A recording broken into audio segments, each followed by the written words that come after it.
Hello and welcome back to Karma Stories. I'm Rob and I hope you are having a wonderful day today. Today I have some stories for you from the Malicious Compliance subreddit.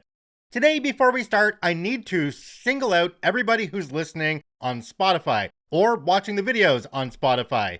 If you could do me a favor, take a moment and go give the podcast a 5-star rating, I would really appreciate it. Now that we're hosting the podcast from Spotify itself, it will really help push us in their algorithm if we get more 5-star ratings. Thank you so much for being here. I appreciate it. Let's get right on to the stories. Let's jump right in. This story comes to us from Primary Ladder 8310. Don't touch that valve? Okay. Sorry in advance, this may be a little long. Also, sorry for any punctuation errors. English is my first language, laugh out loud. Back in the early 2000s, I was a concrete mixer driver. Mostly, I drove a front mixer, which means the high end of the barrel and the opening is in the front.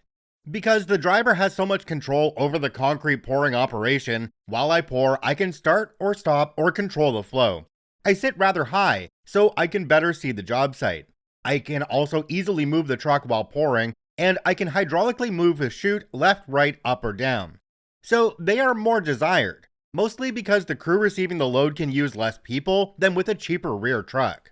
Keep in mind, the concrete load is batched in the plant and loaded in the truck straight away for delivery. As the ingredients start to harden, the mix heats up. The longer the mix is in the truck, the more the concrete heats up and starts to set.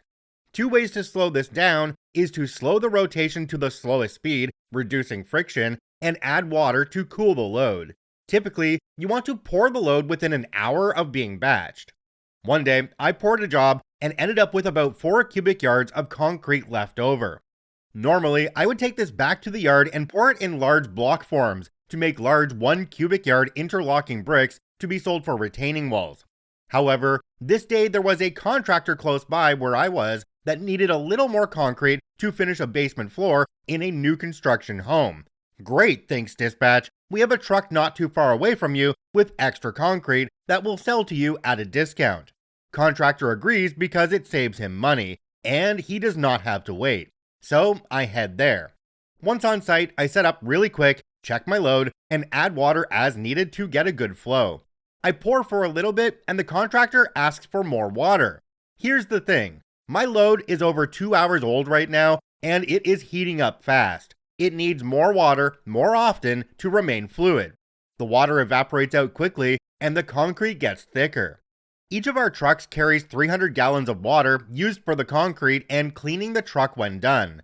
Under the water tank there is a main shutoff valve. Below that is a pipe that runs to the cab with another valve, then up to the barrel to water the load. 2 more valves for the upper and lower water hoses and 1 more for a drain to the ground. All these, except for the barrel valve, are located outside the truck behind the cab. The contractor gets angry that I have to stop often to add water. Remember, the load is old by concrete standards. As a concrete contractor, he should know that. He comes up to me and says, "Open the barrel valve and add water." Nowhere near that nice. Then he says, "Do not touch that valve again. Leave it open and I will control the water." Again, nowhere near that nice. Now mix that up and start pouring. What he's doing is shutting off the main valve from the outside when he decides there is enough water. Cue Malicious Compliance. He comes out 2 more times and adds water. Finally, as they get close to being done, some of the extra guys on the crew come up, open the main valve, grab my hose, and start washing their tools. Because they open the main valve, they're also adding water to the barrel. Now, I am not to touch the barrel valve, so I don't. I don't say a word. I don't touch the valve. The barrel line dumps 1 gallon of water per second. Just over a minute later, about 70 gallons of water rush down the chute and into the basement. The contractor comes out of the building screaming, comes up to me and he says, "What is your problem?" I said, "I don't have a problem. The problem is, you thought you could do my job and yours, and you can't. Now, you have a problem." As I finished cleaning the truck, he was calling every number for my company to complain. When I got back to the yard, the plant manager wanted to know what happened. After I explained the situation, I found out the company as a whole had an issue with this contractor. I never heard anything about it. nor did I ever see that contractor again. It's funny how this story took me back to when I was a little boy playing with my little Tonka trucks in my sandbox behind my house.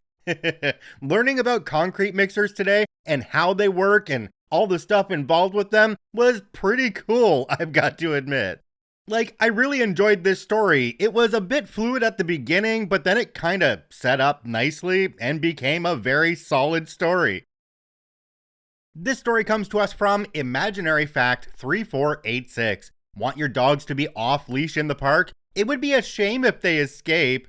This is a unique one because it was malicious compliance against me and my neighbors by the city. I can't stop thinking about how genius their malicious compliance was, so had to post here. Some backstory. I live beside a 4-quadrant park with cross streets going through. So each quadrant is 1 block by 1 block in size. One of those quadrants is fenced in and may or may not be owned by the local school district. There were some shady deals and it's not clear if they ever legally owned the quadrant. I won't go into the details of that, but the neighborhood has been fighting for access to the park for as long as I can remember. Recently, that quadrant was completely renovated using public funds. Since it is used during the day as an area for the kids, it has decent security. The only way in and out is through 4 doors at each corner of the quadrant. The deal struck with the community is that during non-school hours, Monday to Friday after 3 p.m., Saturday and Sunday, the quadrant would be open to the public, and those doors would be unlocked. Shortly after the park opened, people, myself included, this isn't Am I the Butthole, I know I shouldn't have, this is a self-deprecating post, began letting their dogs run in this park. It was perfect since it was completely fenced in. When others started complaining to the city, my wife and I stopped letting our dog in there, but others kept using it. The city couldn't just lock it up and deprive everyone access, but how to prevent unleashed dogs? In my opinion, they come up with the most simple yet genius solution. Rather than lock all the doors to the park, they padlock them open during non-school hours. Now, if you come in to let your dog run, there are 4 gaping escapes into a relatively high traffic area that your dog could run through. I still see a few very well-trained dogs running around in there, but most people are not going to risk it anymore. So, OP, are you saying that the city was the one who let the dogs out? Okay, in my opinion, I don't think they should be opening those gates at all to let anybody in, let alone the dogs, because if there's kids playing in there during the school days, you don't want them stepping in dog crap or other things because I know most people will pick up after their animals, but there are definitely some that don't. You know, those entitled dog owners that just walk around and don't even pay attention to the dog. They're on their phone or something while their dog's taking a giant dookie right in the middle of the play area. Yeah, why should the students have to deal with that? I mean, come on. Just keep the gate closed. It's a better situation.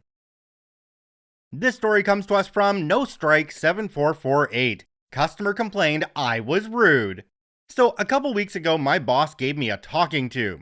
For reference, I work at a very small independent neighborhood coffee shop. I know most of the regulars by order, and the newbies I can generally give a good time to. This particular customer, regular though she is absolutely garbage. Rude, entitled, belittling, disrespectful, you name it. Usually, I try to give minimal interaction, but one day, I apparently didn't do things just right. So I get to work one day, and the boss tells me he's gotten a complaint. Now, I've been there for almost 13 years, and aside from the growing pains of starting what is the equivalent of a coffee shop version of a dive bar, I have complaints that I can count on one hand.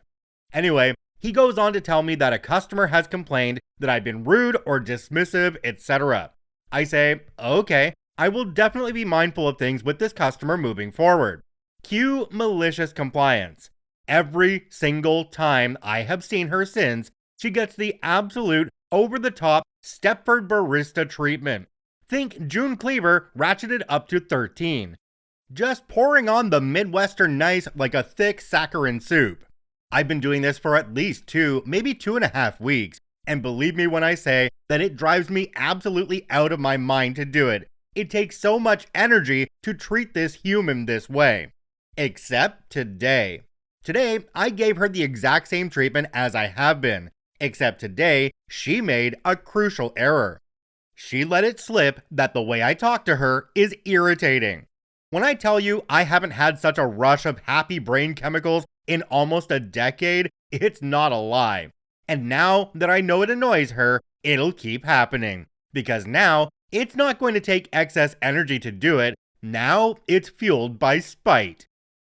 Jumping down to the comments on this one, there's one from a user called Bluefoot. It says, "What I don't understand is why she comes back. I live in a smallish town, and there are at least 7 places to get my morning coffee." Well, to the commenter, I've got to tell you, some people just aren't happy unless they're unhappy and making everybody else around them pissed off. It truly is a case of if they can't be happy themselves, they want to drag everyone else down to their level, and they might not even realize that they're doing it. This story comes to us from Echidna Outside 9964. "You want me to stop answering the phone? You got it." This happened when I was working at a cemetery. The managers were crazy micromanagers. When I first started as an admin receptionist, I would answer the door. We locked it for COVID reasons.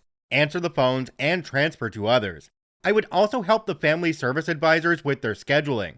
They were always super busy attending to grieving families, and you never rush families, obviously, so they would often be quite swamped.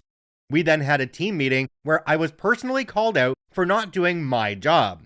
I was doing the job of others. I shouldn't be answering the phone since the family service advisor should be answering. We had caller ID, so we knew who was calling. And the family service advisors should answer the door for their own appointments. The family service advisors should schedule their own appointments, even if it meant they started falling behind on their paperwork and being late to funerals. So I did as I was asked and stopped. I just sat there and got paid for doing nothing. I got called out again for not answering or scheduling. I showed them the meeting agenda they provided, outlining how I shouldn't be doing that anymore. Needless to say, I didn't last long there in an effort to keep my sanity. OP added an edit down at the bottom. It says, "Edit, for a bit more context, me and the family service advisors worked like a well-oiled machine by the time they called me out. I definitely knew the quality of service would suffer by my complying. I'm not like this amazing person, but I really believed we were helping people and loved going above and beyond to provide help when grieving families had to deal with administration and bureaucratic nonsense at the worst time of their lives. It was one of those cases of the managers not seeing my value. I have dozens and dozens of other horror stories from my 2 years there. The last straw being they wrongfully terminated one of the family service advisors for being sick." Jumping down to the comments on this one, we have one from a user called Tremenda Carucha. It says, "It's frustrating how often people get caught in the middle of poor management decisions, but sometimes standing up for what makes sense is the best way to protect your own sanity and boundaries, especially when it helps you walk away from a toxic environment with your peace of mind intact." I don't know about this one. You could say that OP was in a dead-end job anyway, and there were just a bunch of people lined up dying to replace her.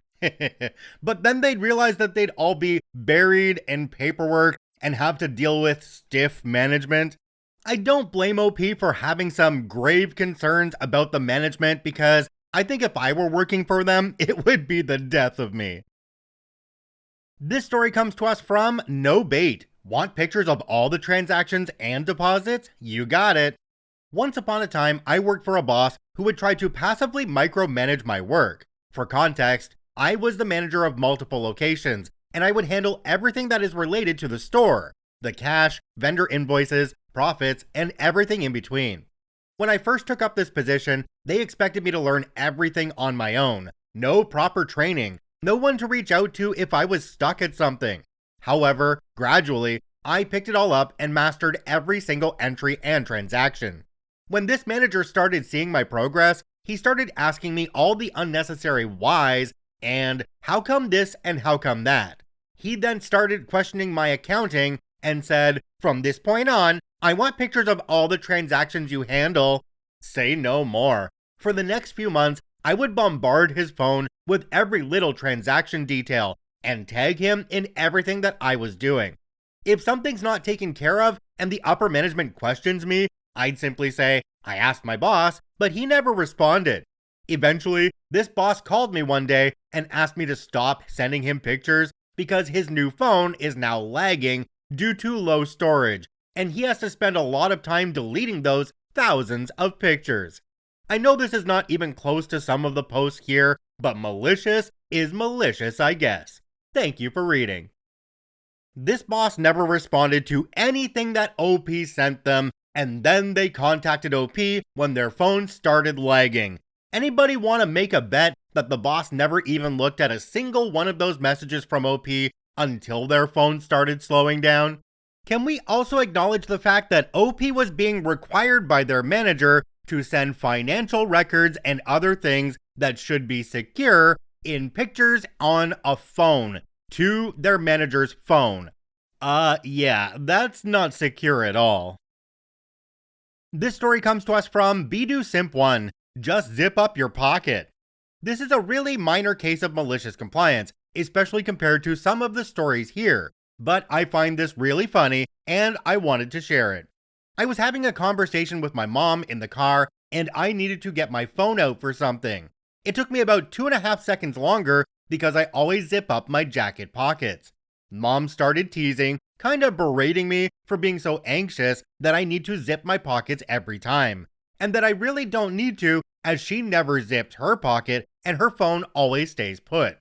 I remind her that I take public transportation to school and don't care how likely it would be that my phone falls out of my pocket if one bad roll of the dice would make me lose my phone completely. She brushes that off entirely and goes back to, "My phone never falls out of my pocket." This really annoys me, especially because when my mom's passionate about something, she tends to not listen to any reason. However, unfortunately for her, I got the intense need to prove a point from her side of the family. So I shrug at her and unclip my seatbelt.